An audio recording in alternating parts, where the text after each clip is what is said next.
पढ़ रहे थे कॉन्स्टिट्यूशन डेवलपमेंट ऑफ इंडिया, तो जिसमें हमने पढ़ा किस तरह से जो मुगल्स थे उनका एंड अप हुआ with the battle of Buxar, right.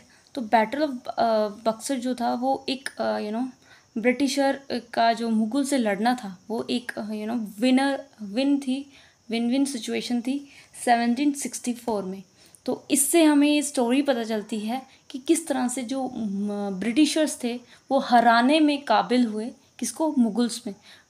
जहाँ पे औरंगजेब था तो यहाँ पे मतलब वो हरा ही नहीं सकते थे। अब हम आगे चलेंगे तो किस तरह से ये जो बैटल ऑफ बक्सर हुआ, ईस्ट इंडिया कंपनी के साथ कंपनी जो थी उसमें हेक्टर मुनरो लड़ रहे थे, एंड उसके साथ ही हमारे जो है बंगाल के, अवध के और दिल्ली के जो राजाज थे, मुगल्स थे, वो लड़ रहे थे एज एन नवाब, राइट। ईस्ट इंडिया कंपनी इसी से इस बैटल के बाद ही क्या हो जाती है, उसके पास पॉलिटिकल पावर आ जाती है to decide decide here we have what we are discussing here.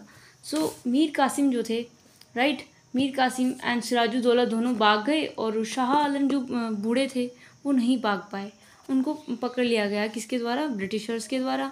1765 में इन्हीं के साथ, शाह आलम के साथ ही ट्रीटी ऑफ इलाहाबाद हुई।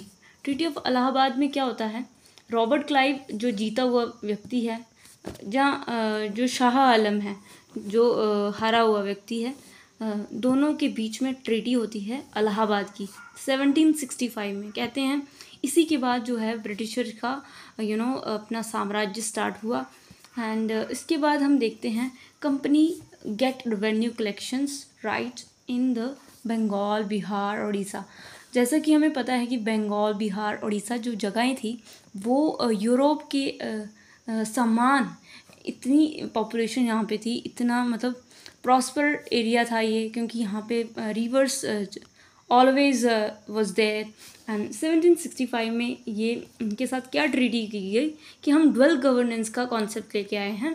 आप क्या करो कि लॉ एंड ऑर्डर आप अपने पास रहो, आप अपने पास रखो, लोकल रूलर यहाँ पे इसको कर लेगा, देन रेवेन्यू कलेक्शन जो है वो सिर्फ हम करेंगे। इसका भी एक बड़ा कारण था क्यों इन्होंने रेवेन्यू कलेक्शन अपने पास रखा था और लॉ एंड ऑर्डर उनको दे दिया था, क्योंकि इनको ना डायरेक्ट शासन नहीं करना था, इनको पैसे से मतलब था। तो उन्होंने सोचा कि हम रेवेन्यू पीछे से कलेक्ट कर लेंगे, लोगों को क्या पता चलने वाला है, और जो रूल एंड रेगुलेशंस है वो सिर्फ राजा ही लगाए तो अच्छा है, सो दैट कि इनको अच्छे से पहले हम जान लें, देन वी विल रूल। इन्होंने वैसा ही किया। रेवेन्यू कलेक्शन इन्होंने के लिए हमने ये भी बताया था कि किस तरह से उन्होंने एसएससी का एग्ज़ाम कंडक्ट करवाया इंग्लैंड में, सो कि इनकम टैक्स वाले जो भी इंस्पेक्टर होते हैं वो इलेक्ट हुए और वो इंडिया भेज दिए गए, इससे कि हमारे जो है हमारे देश में वी सीन दैट कितना करप्शन इन टैक्स जो रेवेन्यू कलेक्ट करते थे, करप्शन इनकी वजह से स्टार्ट हुआ था रेवेन्यू कलेक्शन। तो कहने का मतलब है कि ये ईस्ट इंडिया कंपनीज़ के जो एम्प्लॉयज़ थे वो दिन ब दिन करप्शन इतना किए जा रहे थे टैक्स कलेक्शन के माध्यम से, जितना कलेक्शन उनका ऑर्डर आता था, मतलब कि जो मान लो कि जिसने इनको एम्प्लॉय बना के भेजा हुआ है उनको सरकार को भेजना होता है, मान लो कि जो उसका जो सीईओ है उसको भेजना होता था, पर ये बीच में घपला कर लेते थे। दैट मीन्स कि that they do corruption with the संधि, किसके साथ संधि कर लेते थे, लैंडलॉर्ड्स के साथ, जो कि किसान से भी क्या करते थे, अंधाधुंध काम करवाते थे, और ऊपर से उनको वेजेस ना देना, उनको कई घंटों तक काम करवाना, ऊपर से उनसे अगर वो ब्याज ना जुटा पाएँ तो वो क्या करते थे, उनकी लैंड छीन लेते थे।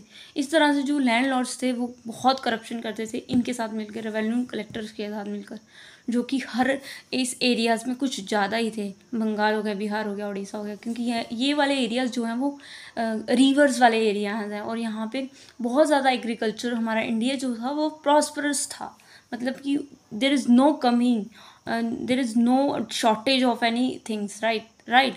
मसाले हो रहे हैं, बहुत सारे गुड्स बन रहे हैं, खेती अच्छे से हमारी चलती थी, सोने की चिड़िया हम ऐसे नहीं कहते थे।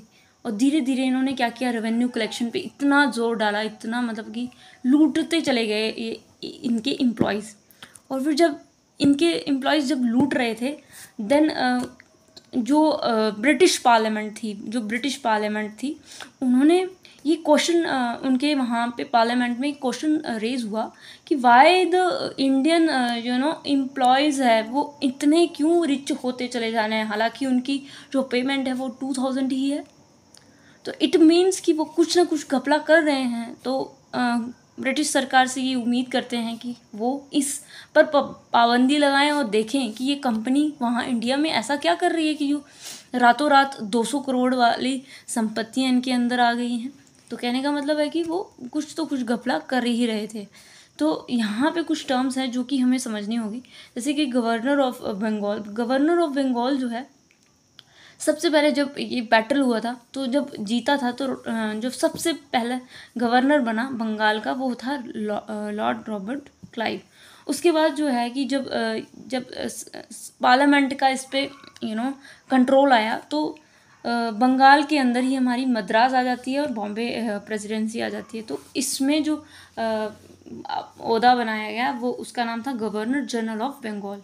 ठीक है, 1773 में ये रेगुलेट किया गया। तो जिस तरह से हम देख रहे हैं किस तरह से रेवेन्यू कलेक्शन करते समय घपला करते थे लैंडलॉर्ड के साथ मिलकर, ज़मींदार जो बड़े बड़े ज़मींदार थे उनके साथ घपला करते थे ये रेवेन्यू कलेक्टर्स। तो धीरे धीरे इन पे रेगुलेशन किया गया, क्योंकि ये ब्रिटिश पार्लियामेंट उस समय ये हम ये सब जानते हैं कि जो ब्रिटिश यूके का जो कॉन्स्टिट्यूशन है वो बहुत पुराना कॉन्स्टिट्यूशन है। वो धीरे धीरे सीरीज़ के साथ वो जुड़ता चला जाता है। वो मतलब वो लिखा हुआ एक डॉक्यूमेंटेड एक कॉपी नहीं है। वो जैसे जैसे उनको लगता है कि इसमें अमेंडमेंट होनी चाहिए या इसमें एक्ट बनने चाहिए तो वो अपने उसके साथ जोड़ता चला जाता है। वैसे ही उस समय भी ऐसा होता था कि जिस तरह से उनको लगा कि रेवेन्यू कलेक्टर जो इंडिया में जाके करप्शन कर रहे हैं, एक्सप्लॉयटेशन कर रहे हैं, उनको एक्सप्लॉयटेशन से कोई लेन देन नहीं था। जो किसानों का जो हो रहा था उनको बस ये था कि लोगों के सामने उनकी इमेज ख़राब ना हो जाए, वर्ल्ड के सामने उनकी इमेज ना ख़राब हो जाए। तो so that they were managing, they were regulating the things, right. So governor general समझ में आया। जिस तरह से सारी जो प्रेसिडेंसी थी, मतलब मद्रास और बॉम्बे बंगाल के अंडर आने लगी, तो गवर्नर ऑफ बंगाल बन गया। अब जब ब्रिटिश के अंडर 60% जब उन्होंने सारे जगह हड़प लिए, मतलब कि जहाँ जहाँ पे मुस्लिम रूलर्स थे उनको हरा के एक एक करके उन्होंने सारे जगह को हड़प लिया। जैसे कि डॉक्ट्रिन ऑफ लैप्स देख सकते हैं, ठीक है। तो उसमें भी उन्होंने एक करके हड़प की नीति अपनाई। तो वैसे ही उन्होंने 60% of the land area was covered by British government, right. So जैसे ही उन्होंने ये देखा कि 60% जो लैंड है वो ब्रिटिशर्स की हो गई है, तो उन्होंने एक नया ओहदा और बनाया जिसको कहते हैं गवर्नर जनरल ऑफ इंडिया। क्योंकि अब सभी जगह उनका ही राज हो गया था।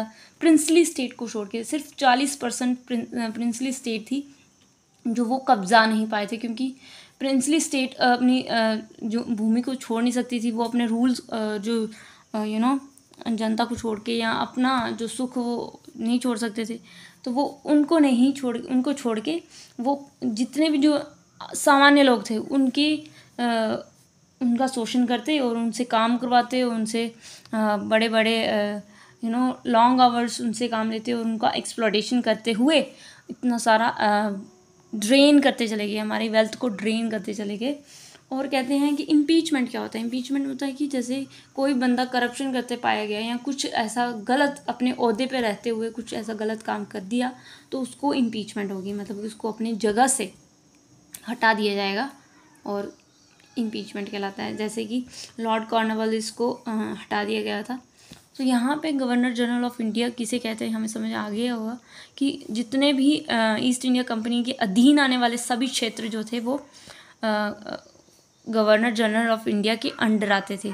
तो यहाँ से हमें समझ में आता है किस तरह से फिर गवर्नर जनरल ऑफ इंडिया और वाइसराय क्या होता है कि इसमें क्या होता है कि जिसमें ब्रिटिश प्रोविंस, ठीक है, और प्रिंसली स्टेट के एक्सटर्नल मैटर्स भी जब ये ब्रिटिश पार्लियामेंट संभालने लगी थी तो उसको हम कहते हैं वाइसराय और जहाँ governor general of India.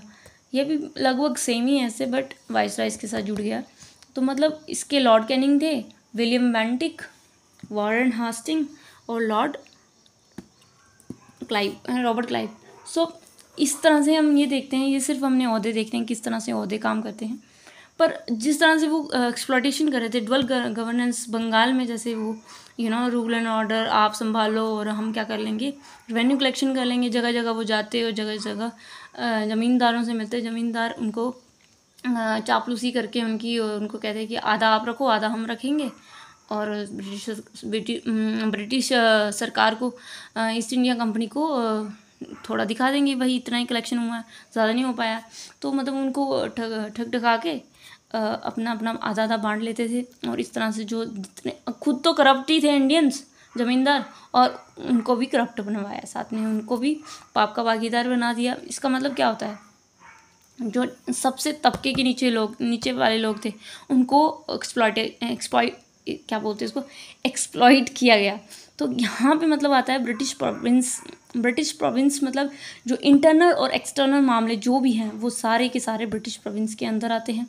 Princely state हो गया कि एक्सटर्नल मैटर्स जो होते हैं वो जैसे कि फॉरेन हो गया, डिफेंस हो गया, कम्युनिकेशन हो गया, वो सारे प्रिंसली स्टेट के अंदर आएंगे।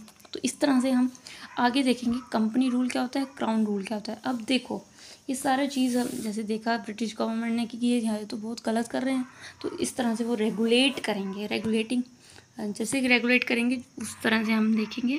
ब्रिटिश गवर्नमेंट को पता चलेगा कि ये तो एक्सप्लॉयटेशन कर रहे हैं इंडिया में जाके, और इस तरह से अगर हमें पूरे देश को पता चल गया कि ये हमारे एम्प्लॉयज़ 200 करोड़ की संपत्तियां रख रहे हैं, वो भी लूट कर, तो इसका मतलब कुछ तो रेगुलेशन करना पड़ेगा लोगों को दिखाने के लिए। तो इस तरह से आया कंपनी रूल, कंपनी को चलाने के लिए रूल बनाया गया, एक ओहदा बनाया गया, उस तरह से एक्ट बनना शुरू हुए, रेगुलेट किया गया किसके द्वारा, ब्रिटिश पार्लियामेंट के द्वारा, क्योंकि वहाँ पे क्वेश्चन हुआ था अपोजिशन पार्टी के द्वारा कि why peoples who got only 2000 rupees are having a good amount of 2000 crore properties in the England, why. So what was the question was right, and now the company can rule from 1773 to 1857. So इतने तक वो company rule चलाएगी, फिर company भी अपना exploitation करने में बाज नहीं आएगी, फिर क्राउन अपना रूल करेगी।